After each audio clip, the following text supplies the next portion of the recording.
92.7 big FM पर दिल्ली के दिल से जुड़ी हर बात दीपक और ऋचा अनिरुद्ध के साथ दिल्ली मेरी जान। नन्हे नन्हे कदमों ने जहाँ था माटी को छुआ, छोटी छोटी उंगलियों में जहाँ आसमां बड़ा हुआ, मूंदी सी आँखों ने जहाँ देखे न जाने कितने सूरज चाँद, जिसकी पनाहों में बेफिक्र सोई रातें समेटे सपनों में मुस्कान, हाँ जिसके दम से है मेरी पहचान, क्यों ना भरे वो भी खुल के उड़ान। मेरी दिल्ली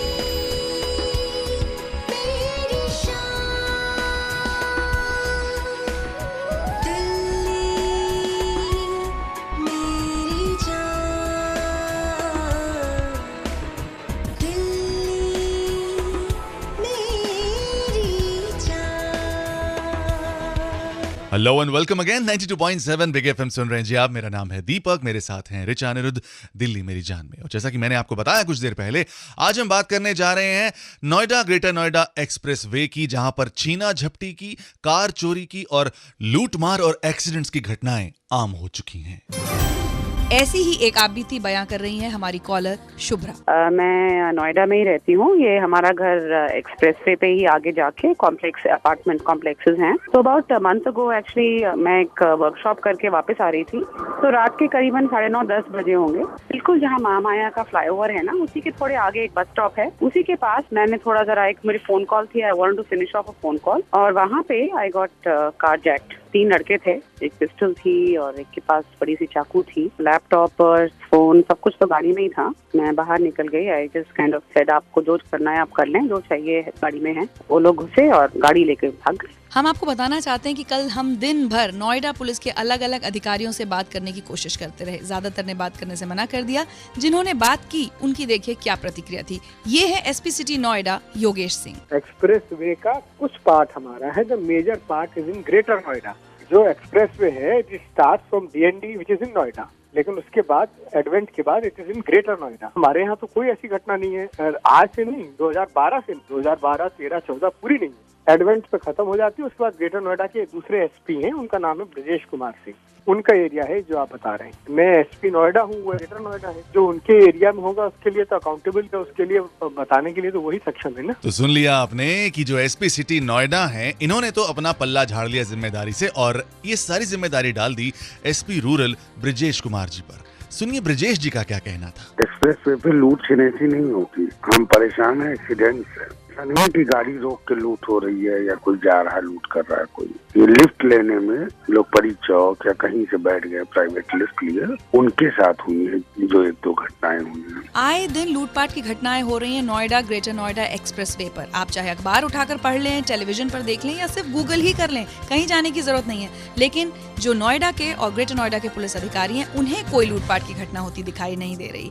हद है गैर जिम्मेदारी की। बहरहाल एसपी रूरल ने एक्सीडेंट्स का जिक्र छेड़ा है। जी हाँ, आज दिल्ली मेरी जान में हम भी इस एक्सप्रेस वे पर हो रही दुर्घटनाओं का मुद्दा उठाएंगे। क्यों हो रही है इतनी सारी दुर्घटनाएं और कौन है इनके लिए जिम्मेदार, इस पर बात करेंगे बस कुछ ही देर में। और आप में कॉल लगाइए 39927927 पर अगर आपका भी कोई बुरा तजुर्बा रहा है Noida greater Noida expressway पर।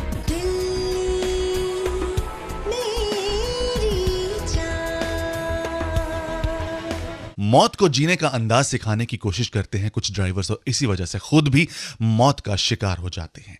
और ये कहानी बार बार रिपीट होती है Noida greater Noida expressway पर। गुड मॉर्निंग, नमस्ते, सत श्री अकाल, प्रणाम। दीपक बात कर रहा हूँ जी 92.7 बिग एफएम पर दिल्ली मेरी जान में। मेरे साथ हैं ऋचा अनिरुद्ध। आज दिल्ली मेरी जान में हम बात कर रहे हैं Noida greater Noida express way की। बहुत ही शानदार खूबसूरत एक्सप्रेस वे तो बना दिया गया है, लेकिन उस पर नियमों का कतई पालन नहीं हो रहा। वहां पर लूटमार की, चोरी की घटनाएं लगातार हो रही हैं। लोग तेज गति में गाड़ी चला रहे हैं, जिसकी वजह से आए दिन एक्सीडेंट्स हो रहे हैं। बीती शनिवार रात हुए ऐसे ही एक हादसे में 5 लोगों की मौत हो गई। इस तरह के हादसे रोकने के लिए नोएडा ट्रैफिक पुलिस क्या कर रही है, जानने के लिए बात करते हैं एसपी ट्रैफिक नोएडा राजीव नारायण मिश्रा जी से। हम लोग ओवर स्पीडिंग इन्फोर्समेंट करते हैं। जो साइड में रोड साइड में अगर कोई व्हीकल्स खड़े रहते हैं उनको वहां से हटवाते हैं। जो हमारा फोर्स वहां पर डिप्लॉयड है वो इस कार्य के लिए उनको ब्रीफ्ड है, वो उनको हटाते हैं। और over speeding, drunk and driving और जो भी मोटर व्हीकल एक्ट के जो ऑफेंसेस हैं जो लोग कमिट कर रहे हैं उनके खिलाफ हम लोग रेगुलर बेसिस पे एक्शन लेते हैं। सर, हमारे एक लिसनर हैं प्रज्ञा, आप जरा उनका एक बुरा एक्सपीरियंस सुन लीजिए। जो नोएडा एक्सप्रेसवे है, ग्रेटर नोएडा एक्सप्रेसवे है, ये स्ट्रेट नहीं है, ये कर्व होता है। एक ऐसे ही कर्व पे हमारी गाड़ी जा रही थी, एकदम से एक पंडित जो रोड का डिवाइडर है उससे जंप करके रोड पे आ गया। मेरे ड्राइवर को बहुत कस के ब्रेक लगाना पड़ा। मेरी गाड़ी जाके सामने वाली गाड़ी में भिड़ी। बैक सीट से थ्रो होके मैं आगे वाली फ्रंट सीट से जाके टकराई and at that time I was 2 months pregnant. उस समय नहीं समझ में आया, मेरा मिसकैरेज हो गया था उस एक्सीडेंट की वजह से। बहुत बड़ा लॉस हुआ है। जो एक्सप्रेसवे हैं ये दोनों तरफ से इनके सेंट्रल वर्ज बने हुए हैं जहां से लोगों को ये मतलब इस तरह से डिवाइडेड है कि लोग क्रॉस ना करें। लेकिन इसके बाद भी अगर कोई असावधानी बरतता है तो वो दुर्घटना का शिकार हो जाता है। राजीव जी, आपको समझना होगा कि प्रज्ञा शुक्ला ने किसी और की लापरवाही की सजा भुगती है, ना कि खुद की लापरवाही की। बहरहाल नोएडा एक्सप्रेसवे की मेंटेनेंस किस तरह से होनी चाहिए, किस तरह से वहां पर नियम लागू किए जाने चाहिए, इस पर हम बात करेंगे CRRI के एक पूर्व अधिकारी से। बस कुछ ही देर में आप बने रहिए दीपक और रिचानुरुद के साथ दिल्ली मेरी जान।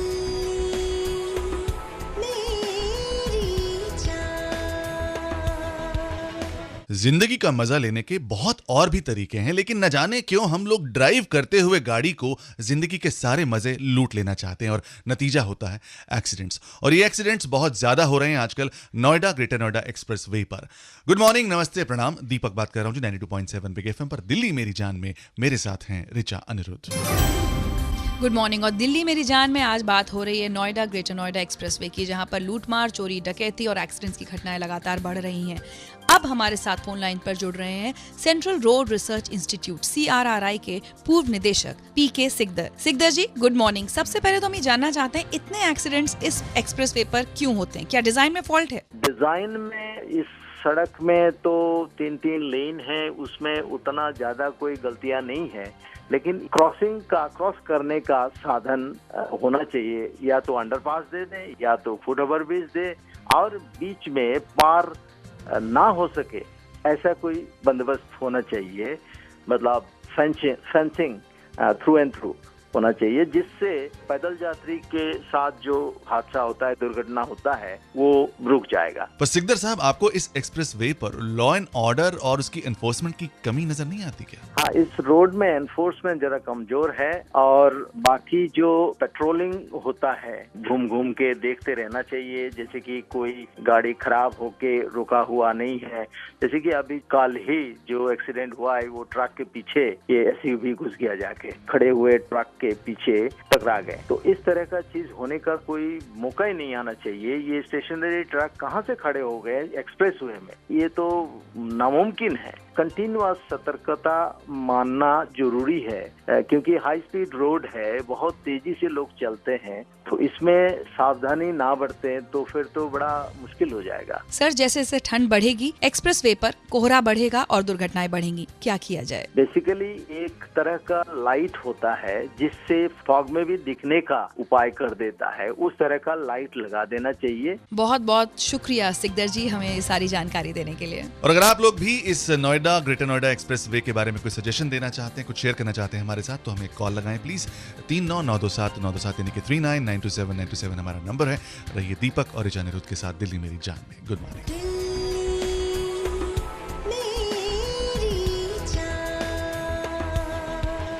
गुड मॉर्निंग जी, नमस्कार, हम दीपक बात कर रहा हूँ, मेरे साथ रिचा अनिरुद्ध हैं दिल्ली मेरी जान में। और हम दोनों भी तो यही चाहते हैं ना रिचा, कि दिल्ली के हम गाइड भी बन जाएं, फ्रेंड भी बन जाएं, फिलोसोफर भी बन जाएं।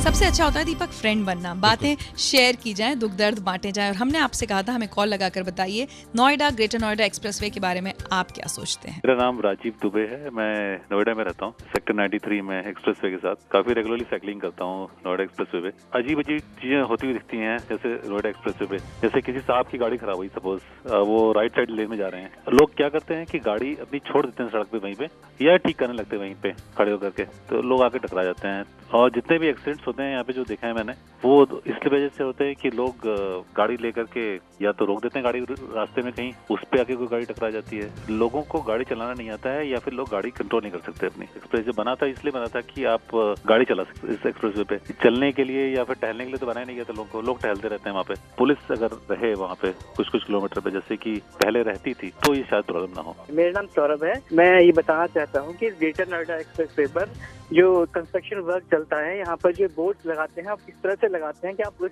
डिस्टेंस से उसको देख नहीं सकते हैं। आप उसको सडन ब्रेक देने पड़ते हैं। उस केस में क्या होता है, हो सकता है आपके पीछे कोई सडन गाड़ी हो, आपके पीछे से ब्रेक मार दे। ऐसा मेरे साथ हुआ था एक बार। तो जब मैं मैंने पीछे से गाड़ी स्टक किया और मेरी गाड़ी गॉट डैमेज। मैं अभय प्रताप सिंह बोल रहा हूँ। मैं ये कहना चाहता हूँ कि यूपी पुलिस से पूछना चाहिए या यूपी गवर्नमेंट से पूछना चाहिए कि आपके पास कितने सिपाहियों की, कितने कांस्टेबल्स की या इंस्पेक्टर्स की पोजीशन खाली है, आपने कितने को भरा है। आप जब सिक्योरिटी मेजर्स कभी प्रॉपर लोगे ही नहीं तो आपके पास हमेशा डिफिशियंसी रहेगी। आप ऐसी वाइटल जगहों पे आप सिक्योरिटी मेजर्स नहीं प्रोवाइड कर पाओगे, इसलिए इस तरह की घटनाएं हमेशा होती रहेंगी। और ये यूपी हमारा वैसे ही इतना बर्बाद स्टेट हो चुका है आज की तारीख में लॉ एंड ऑर्डर के मामले में, इस तरह की घटनाएं होनी ही होनी है। रिचाई, अभय प्रताप सिंह जी की बात बिल्कुल सही है कि पुलिस की कमी है नोएडा और ग्रेटर नोएडा में।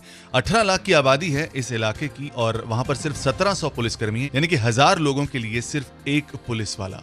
और दीपक, मैं तो नोएडा में रहती हूँ, ज्यादातर पुलिस वाले वीआईपी सिक्योरिटीज में दिखाई देते हैं। बहरहाल, उम्मीद है आज का मुद्दा आपको पसंद आया होगा दिल्ली मेरी जान में। कल हम बात करेंगे नशे की, ड्रग एडिक्शन की। तो आप जुड़े रहिए दीपक और रुचानुरुद्ध के साथ दिल्ली मेरी जान में और हमारे शो को सुनते रहिए। आज मुझे दीजिए इजाजत। दीपक आपके साथ बने रहेंगे उन गानों के साथ जो हिट थे, हिट रहेंगे।